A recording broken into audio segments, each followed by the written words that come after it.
Adoro esse lugar. Ready to roll? Yep. Hey guys, Foster here. Just a quick note before we get started today. We are doing something very, very cool in 2020. So this year we are going to do 12 language challenges in 12 months.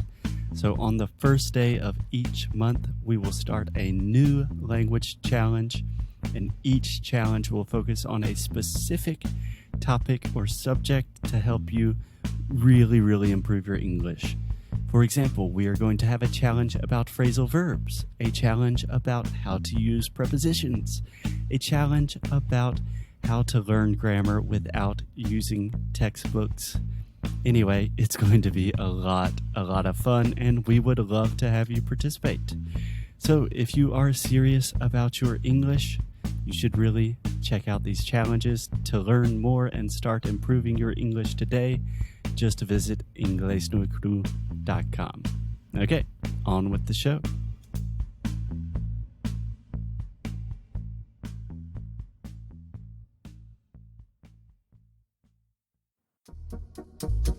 Eu falo todos os dias aqui para vocês e volto a repetir que o Cambly é o nosso parceiro querido, plataforma online de inglês. Dá para vocês uma aula de graça com o nosso código inglesnuecrupodcast. Por que eu insisto tanto que vocês façam aulas de inglês lá com eles? Porque vocês podem ter professores online 24 horas por dia, a hora que quiser, por onde quiser. Ou seja, você pode fazer aula pelo seu celular, pelo seu tablet, pelo seu computador. É só ter uma conexão com a internet e pronto. Você também pode filtrar. Se você quiser falar sobre business, se você quer ter uma aula de conversação, se você quer treinar para uma entrevista de emprego, você pode ir lá e escolher da forma que você quiser. Também Cambly oferece diferentes pacotes de acordo com o seu horário. Então, se você tem 30 minutos 2 vezes por semana, 15 minutos uma vez por semana, 1 hora 2 vezes por semana, você monta lá o seu plano e tem preços acessíveis para qualquer tipo de aluno, quando e onde quiser. Então é isso, Inglês no Podcast é o nosso código. Vão lá, inscrevam-se e depois conta pra gente, tá bom? Now, on with the show!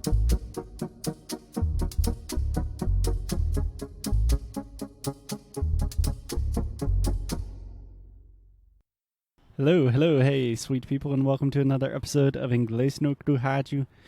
Once again, coming to you live from a park full of birds, helicopters. Big birds. The big birds. There's the helicopter. Yeah. Okay, we're going to wait just a second. Okay. And we are live. Okay, here we go. Today on the show, first, hey Alexia. Hi, Foster. Great to see you. Great to see you too. It's been a while. Yes.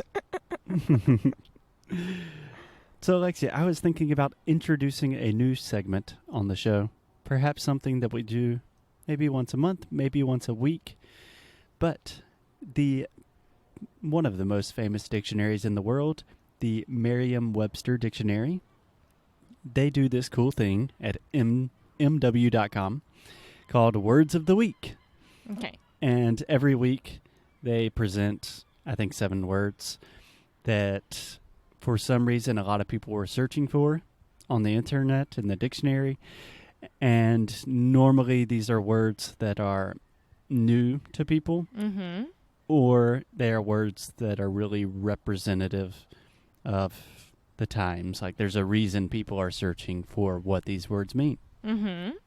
So today I was thinking about, let's just talk about some of those words. Okay. Does that sound good to you? Yes, it does. Okay. See, I learn. Yes, it does. Okay, so the first word we have today, Alexia, is... What? Do you want to take a guess at the pronunciation? Quarantine. Okay, that was a good guess. It was totally incorrect, but I appreciate your effort. So the first word of the day is quarantine. I knew it. So we just talked about the different R sounds in English. Quar. Quar. So it's just like the word R, like are you going to the movies? Quar. Quar. Quarantine. Quarantine. Can I just ask you a question about the last episode of the R. I think that a lot of people who are listening to us will be happy about it. Sure. How do I say queer? Is it queer? Like queer eye, right? Queer. So if I say like the queer community, Mm-hmm. it's not offensive at all, right? For me, no. Okay. So queer, it's like, okay, quarantine, queer, it's different. Totally different. Yeah. So with queer, that is the ear sound, just like ear, deer, beer. Mm-hmm. And quar is quarantine. Quarantine. Quarantine. Okay, do you know what quarantine is? Quarentena. Okay. Can you try to give me a definition in English? Yes. So it's when someone or a group of people are really, really sick and they need to be isolated from the rest of the world so they can be treated and be safe and not pass the virus or the bacteria to the other people. Excellent. That was awesome. So the way that Merriam-Webster defines this is that quarantine is a restriction on the movement of people and goods, which is intended to prevent the spread of disease. So pretty much exactly what you said. Yes, or the opposite, when someone is really ill and can't get any kind of bacteria or virus, like when the immunologic, The immune system. the immune system is really, really down, Mhm. and the person is very ill, she goes to quarantine as well. Yeah, I think you could say it in that context as well. Yeah. And why do you think millions of people are searching for this word on the internet this week? Because of coronavirus. Do we get a virus in English? Huh? Virus. Ah, yeah, coronavirus, sorry. So confident because of that damn Coronavirus. Coronavirus. Coronavirus. Coronavirus. Coronavirus. Okay. Well, we do need to do some work with your R's. Corona. Corona. There we go. Coronavirus. Coronavirus. Okay. Awesome. So, first word of the week, quarantine. I hope you guys listening in Brazil are safe and not infected. Second word of the week. This was a new one to me. I had never heard this, but the second word is brown shirt. Brown shirt. And we are not just talking about a shirt that is the color brown.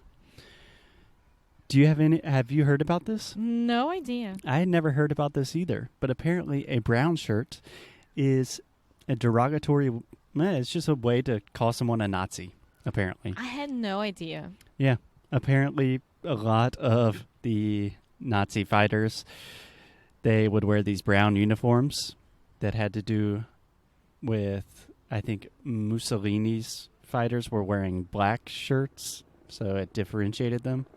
Yeah, so all the Nazis wore brown shirts. Okay.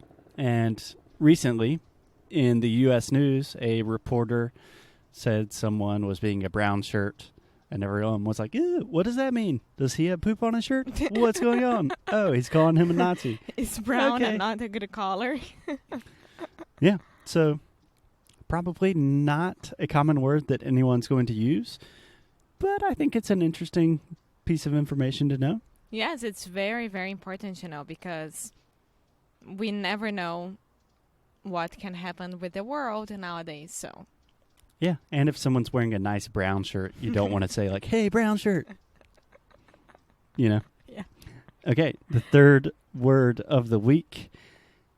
Give it to me, Alexia. litmus test. Yes, a litmus test. Litmus test. Okay, this is a great pronunciation word because we have what we call a stop T sound. You guys are not seeing Foster right now, but I am, of course, and he's so happy with this word right now. Why? He was giving me the most beautiful smile because he's happy to explain this pronunciation. Okay, I am very happy to explain it, as always. So, litmus. If I am speaking very slowly and really trying to articulate, I will say litmus. Litmus. But if I'm speaking normally in a normal conversation with my normal English, I will say litmus. Litmus. Perfect. Excellent. Thank you. Can you try that one more time? Litmus. Litmus. Nice. So when I'm really speaking slowly and I say litmus, I'm using what we call a true T sound. So the only difference between a true T and a stop T is with the stop T, I am not aspirating. And aspiration is just a complicated way to say I am not making the t sound, right? So instead of saying litmus, I am saying litmus. Litmus. Perfect. But I prefer litmus. Yeah, both are totally correct. A stop T will give you kind of a more natural accent, perhaps, but they're both fine. And the chopper is back. Helicopters returning. Yes. Should we wave? Hi. It's kind of weird to see helicopters in Porto. Maybe it's the mayor going to the airport or something. Maybe they're quarantining all of the people with coronavirus. Well, they were here in São João, but we don't have any case here right now. Okie dokie. Yet. So, Alexia, do you know what a litmus test is? Have you ever heard of this word? No idea. Is this an American thing? No, it's definitely an international thing. It is a scientific concept. So, a litmus test is a test in which a single factor is the deciding factor. So I believe it comes from chemistry, where, let's just keep going. The helicopters will come and go.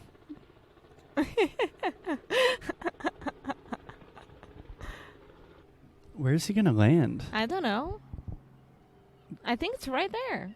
There's literally a helicopter landing on the Douro River right now. That's weird. There's a good chance. Yes, it's landing there. Porto is under attack right now. Stop it, Foster. This is Invicta. Invicta City. Porto is Invicta. Porto. Did you know that? Yeah. Okay. Stopping. Yeah. Go. Meu Deus. Okay, helicopter is gone for like 30 seconds. So let's try to talk about a litmus test really fast. So a litmus test, that is a test where a single factor decides everything. I believe this comes from chemistry. Like, for example, if you add a certain chemical to something and it turns red, then you know that it contains that chemical. Let me put it in. I get it. I get it. Okay, that's a litmus test, right? Think about your true crime series where they're like, we know it has blood because we put this chemical. The evidence. Yes. So, we hear this word a lot in politics. I imagine that's why it's really heavily searched nowadays. So, for example, you could say the political party is using attitudes about gun control as a litmus test for the candidates. Okay. Right? Like, if you don't pass this test, then you're out. You're out. Okay. Right. So it's a good... we actually hear this in business a good bit as well. Like, if you don't have these certain numbers, that's like a good litmus test to see if you'll be a successful business. Okay. Yeah. Think that's a good word to know? Yes, it is. I would never know that. Okay. The fourth word of the week is... Do you want me to say Valentine? Valentine. Because of Valentine's Day, early February 14th, everyone was going... Everyone was doing what? Was going to search about the meaning of Valentine. I thought you were going to say everyone was doing something differently. No. Yeah, so a Valentine's Day, Valentine can be referring to the sweetheart that is chosen or complimented on Valentine's Day, or it can refer to the gift that is given on Valentine's Day. So, you are my Valentine? And you are my Valentine. Oh. And last but not least, the final word of the week is a compound word, which means two words together, front runner. Front runner. One more time, front runner. Front runner. Okay, this is a really good point for Alexia. With words like front, a lot of times when we have an O-N, you tend to say front. But remember, this is, again, the schwa sound, o som do schwa. So front. Front. They're perfect. Excellent. Front runner. Front runner. Front runner. And do you know what a front runner is? Yes, the first one in the race. Exactly. It's the leader. Yes. And again, a lot of people are searching for this right now because of the United States presidential elections. The Democratic primaries. And currently, who is the front runner? From the Democrats? Yeah. Oh, yeah, Bernie. Bernie Sanders. Yes. Okay. No comments about it, because we are not here to talk about politics. Bernie 2020! Woo! Medicare for all! Sorry, Mom. Okay. Guys, I really recommend going to m-w.com, looking at the words of the week every week. It's a really fun way to not only learn new vocabulary, but kind of to learn about the world and what's happening in the world in a way that is not like really mean and boring and like everyone's dying, but you're seeing the world through language. And that's what we're trying to do every day on this show. So despite the chickens and the helicopters, I hope we were relatively successful. Any last words, Alexia? No, that's it. Okay. We love you guys. You are our front runners. You are our Valentines.